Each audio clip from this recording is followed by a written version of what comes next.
Hey there, I'd like to introduce you to Ann M. Dorner Middle School in Ossining, New York. This is the story about how we've created a culture of care using the restorative justice process.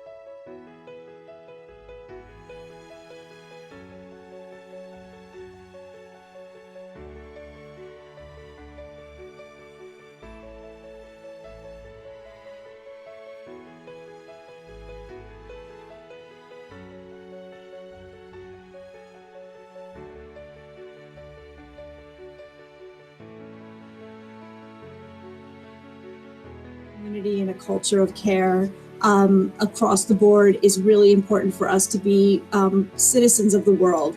We cannot just look at the world through our own perspective. We have to be able to see the world through other people's eyes and through other people's perspectives, not only in our country, but globally. I think that's such a huge part of who it is to be a global citizen. So there's that piece of it. And then, I really think about one of the things I love about working with middle school students is that this is the time that students, that children make mistakes and then they grow from them and they learn from them. This is probably the largest growth spurt in a child's development, aside from, being a baby. And if we only use punitive and consequences, then where is the teaching? And the teaching has to be part of it, because ultimately, if we make a mistake and we've learned from it, it was a mistake well worth making.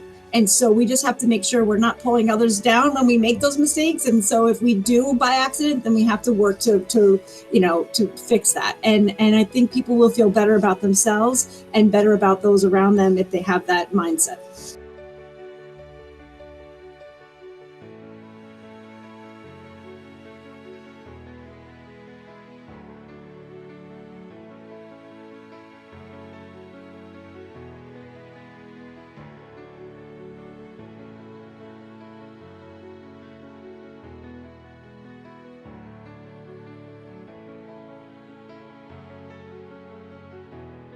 I think so many of our educators who are trying this out and figuring it out are starting with community circles as a way to build the framework and a way to build relationships, and as a way of doing some social emotional learning and as a check-in. And so that having that structure in place then enables them to be able to say, this isn't going well in my classroom. Let's use this same structure to figure it out. Like maybe, for example, maybe I only have 2 people dominating a conversation in every room, in every class. Can I have a conversation with my students about this, about how every voice is so important to be heard? And maybe they have some suggestions about what we can do as a class, rather than me just saying, okay, now we're going to do this as a teacher. So I think it gives voice to students, which I really appreciate. I think it's probably the most important thing to do at middle school age, is to let students have their voices heard and then react to that, not just listen to them, but actually have it act. When we first started the circles, I honestly thought that they were pointless and I wasn't going to like them at all. I thought I was like, what is Miss Ward doing? This is has nothing to do with science. But then I realized that it's important to talk about how you're feeling and not just bottle everything up. And it felt nice to have people to talk to. If I was having a bad day or something, I was looking forward to 5th period science to talk about my day. I have experienced circles in different forms for many, many years, using different terminology, let's say. So for me, connection, social, emotional health, and intelligence has always been a part of my experience, has always been a part of who I am. So if I ask you how you are doing, my plan is to have the time to sit and listen for what your response is. I mean, that's okay. So that's always been my experience. How I've integrated that into my job is a little bit different than the classroom, because I see less kids at a time and I see them under different conditions. So given the pandemic, my experience in a classroom has almost been non-existent, this year. But working with kids last year in small group settings, I would say that I'm a huge fan of social emotional intelligence, of social emotional learning, and I think it drives everything. How we integrate that on a daily basis when there's so many other aspects of your job as educators, which are different than the aspects of mine, I don't know, but I value it highly. And I don't think, I'm just going to add, that support staff needs to be a part of every circle in every classroom unless there's a direct, connection, let's say, or a direct issue that might be going on, which would then make sense for the counselor to be there. But I do think that it's very, important to have as part of our daily existence here. At first, when we started doing them, I didn't get the point of it, and I wasn't a fan of them. Then once we kind of made it into our routine and something that we would do a lot, it can be I kind of understood it more, and I realized the purpose of it more, so it became better and more important.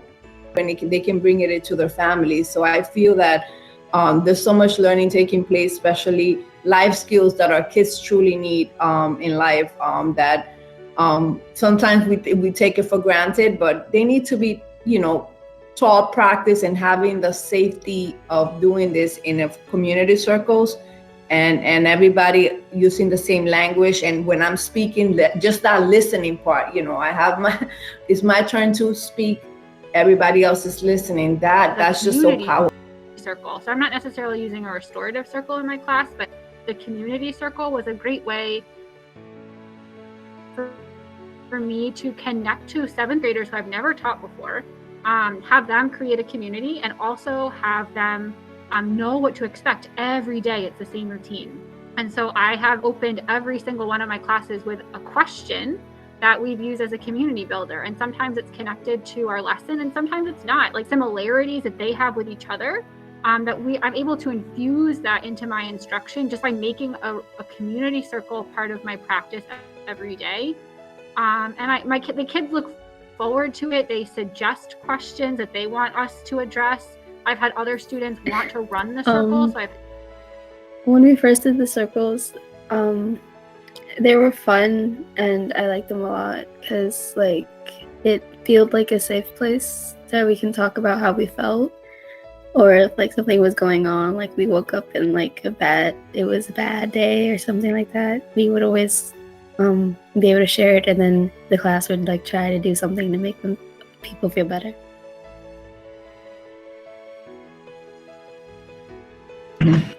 Another way I have seen it happen is just starting the class with the community circle. Could be something very simple about, what's your favorite thing, and having every single child, hybrid or in person, the opportunity to say their name and say something and contribute something in a low risk taking atmosphere, because everybody's just sharing, and then you starting to build up on that. It's going to definitely increase engagement, because a lot of the times our kids that are virtually 100%, they don't even have somebody that listens to them for a minute, or an opportunity to say something or to be heard.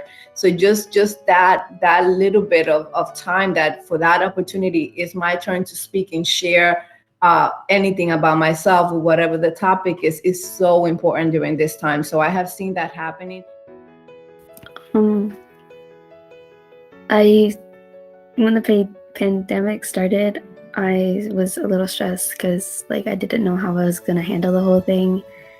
And then I thought, when we did the circles in class, and sometimes I do them by myself or with my brother, and they help because it's a safe zone where you can talk about anything.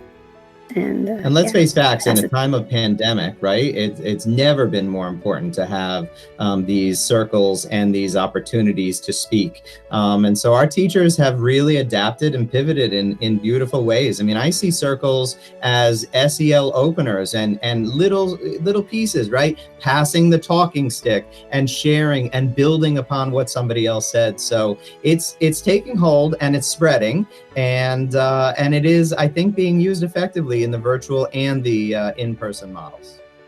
So I really love it that we find ourselves in, where students are not seeing each other every day. It's a chance for me to hear from every single student. But I also love that if a student wants to pass their turn, that is fine. Like, I love the respect in the circle that, like, you are not forced to share, but you are required, like everybody else, to show up and participate. So I want to hear your voice. If it's in the chat, that's fine too, but like, you need to show up. I actually think it's a fabulous structure of starting out your day, because you are trying to blend two disparate groups, one in person and one at home. And I would think, it's a little challenging for the students at home to feel part of a classroom culture. So I really do think it has worked. Of course, we prefer to have these conversations in person where we can see each other and we can read the body language better, and we can, be together as a classroom or a school community. But given the situation, I do think it's a very, very effective way to blend those two groups. And I love it. I think it's something I still want to keep doing, even post hybrid teaching. Kind of like helped me with like the stress of the pandemic was the way that we would like take a second to kind of like breathe and like think about like and like realize about like our surroundings, and kind of like take a moment to like think about everything and like kind of just like to clear your mind. And I feel like that helped a lot with like the stress that the pandemic brought to us, because like it kind of like gave us like a moment to like realize that it's gonna be okay and it's probably gonna like pass over, and that like it's just gonna need to breathe and like you'll get over it. Talk about, a hierarchy of needs, in an effort to really bond, in an effort to provide a place where people are comfortable taking risks with each other and trust in their relationship with one another. So very important. I think that's wonderful that obviously kids have responded in kind, it sounds like.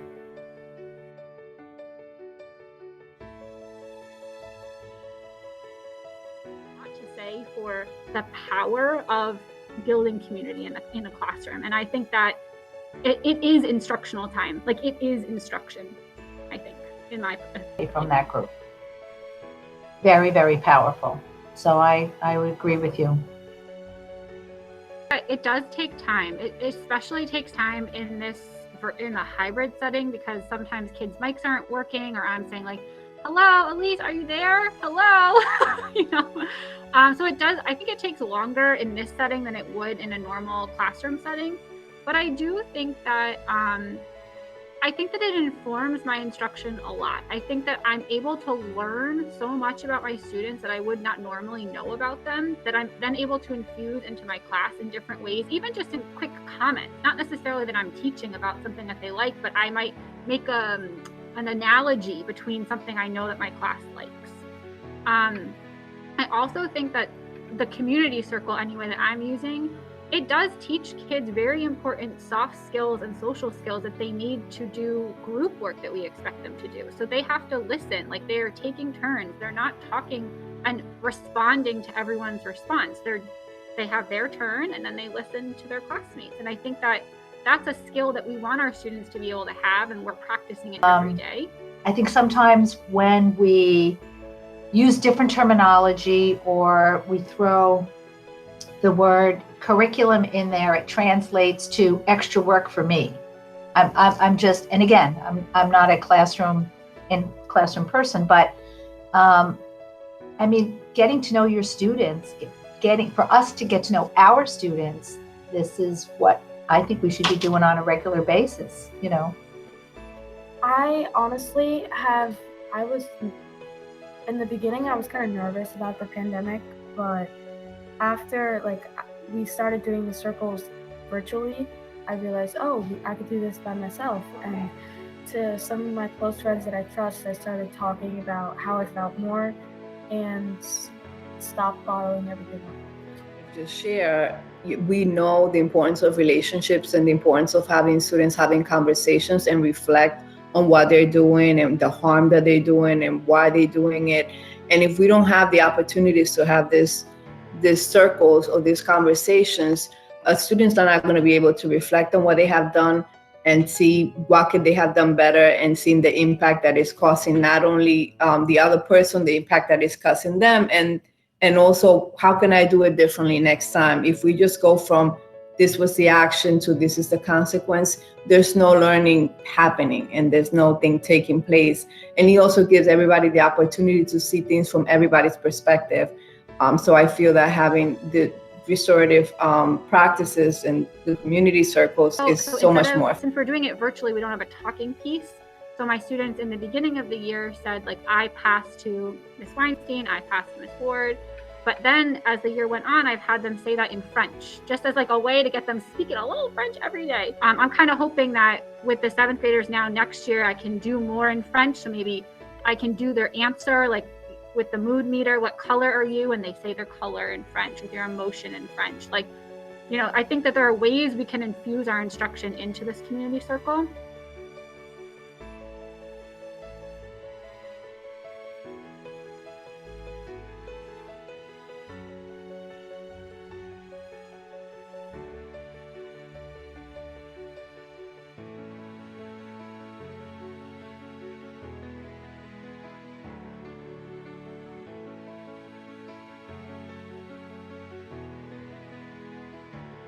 They should have creative leverage, in my opinion. You know your classroom, right? You come to know your kids. So, Elise, you're the expert with this, where I'm not. My office is my domain, right? So the tone I set up and the environment that I set up for me, hopefully, is all about building community and building trust. So it's different from where I sit, but I could see how for some people, when you throw different terminology into the mix, how it might be construed as, oh, you're just asking me to do one more thing, when the majority, I would say most people in this building, are doing already team building and building relationships and coming to know their students. More difficult conversations, we already set the stage and we already comfortable with the safety and the structure of having community circles. I also think about the person who was harmed in an incident, and how the restorative circles and restorative practices really help that child feel better about coming back to school and engaging, so that it's not just like, I just got that child in trouble, but more of, I've had a conversation and we resolved, and I understand where that student is coming from, and I hope that they understand where I'm coming from. So I really hope that it also supports the students who may feel that they've been harmed. By now we have social emotional learning, the standards and the benchmarks, and a lot of restorative practices are meeting those criteria and those components that we have to do, like being self-aware of what are you doing, being socially aware, how is that affecting everybody, making responsible decisions about why is that doing and how that's affecting everyone else. And most importantly, a lot of the times, like, the hardest part is, like, let's say if a kid has a consequence, coming back, it's impossible to function if you have that tension there, because things haven't been resolved. We think they have been resolved, but they're not. And no learning can take place when there's that tension. But it becomes pretty clear that punishment and consequences don't really affect change, and they don't build community and relationship. So, for a long time, we've known that, we have to shift our mind and shift our thinking. And restorative practices are exactly the way that, we can start to bring our community together and allow people to be heard and allow people to talk through some of the issues. Isn't it precisely when people are not talking, that's when you have all of these misunderstandings? So we knew that, our data was showing us for a long time that it was time to rethink things, and, restorative practices would be a good way to go. And so we started to get on board with it.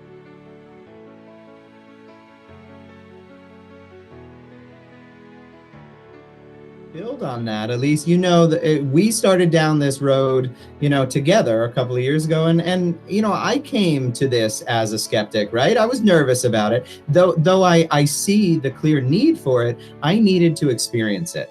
I needed to move past my own discomfort, right, of the unknown. But once I saw the power of circles, and once I saw it in action with kids really dialing into emotion and really sharing their hearts, you clearly see just the power of how these restorative practices can change just the whole community, and the feel of what would possibly be conflict is then turned into something that really builds you know, community. So the transparency nature of a circle. And I think that not only does that support the child that made the mistake and the child that may have been, like, you know, the victim of that mistake, but also it's a teaching tool across the board for everyone, so that we are learning from each other. So hopefully I won't make that same mistake because my friend did, my peer made that, and I saw the harm and the impact that had. And so I'm not going to make that mistake. I have learned that not even by having to do it myself. So I think that's a really powerful tool. So the goal, of course, would be with RJ that we would see a decrease in negative behaviors. Not just that we fix them better, but that we actually see a decrease in those behaviors. And I think that is true. I'm looking forward to seeing this over time and analyzing that data.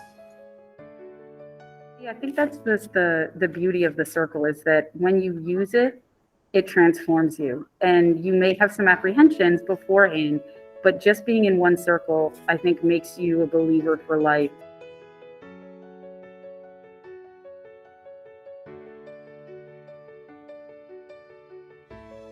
It's possible, but what do you do now? How do you take that first step? And the best way to do that is to just talk to your staff. Trust, have them experience a circle themselves.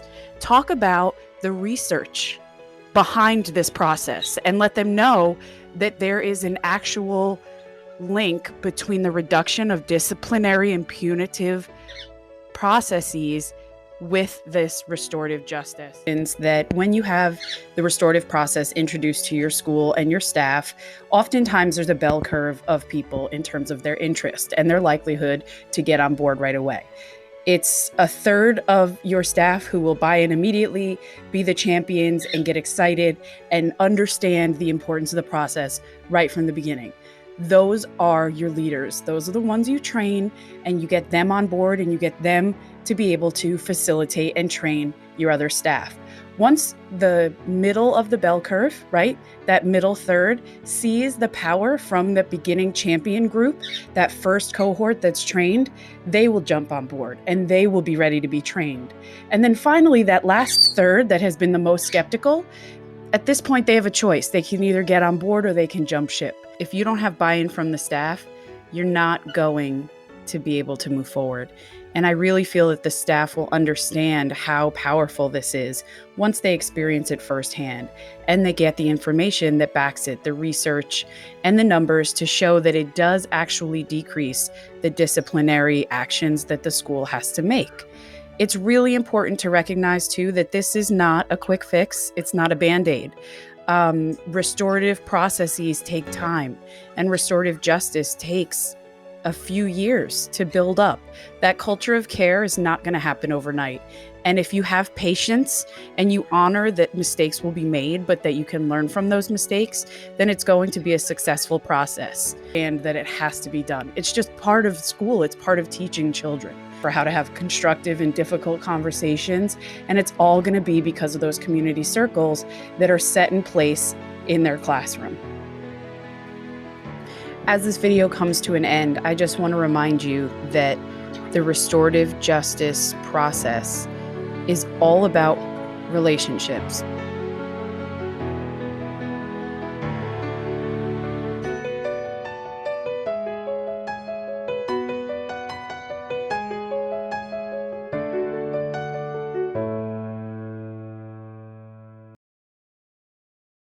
But that they always have the opportunity to be repaired. This is going to be a good outtake, my friends. Oh, let's add another one. There you go. That's the claw of one of my other birds. You want to see him? Here it is. That's Sunny. That's Homer. Okay, I'm going to stop now.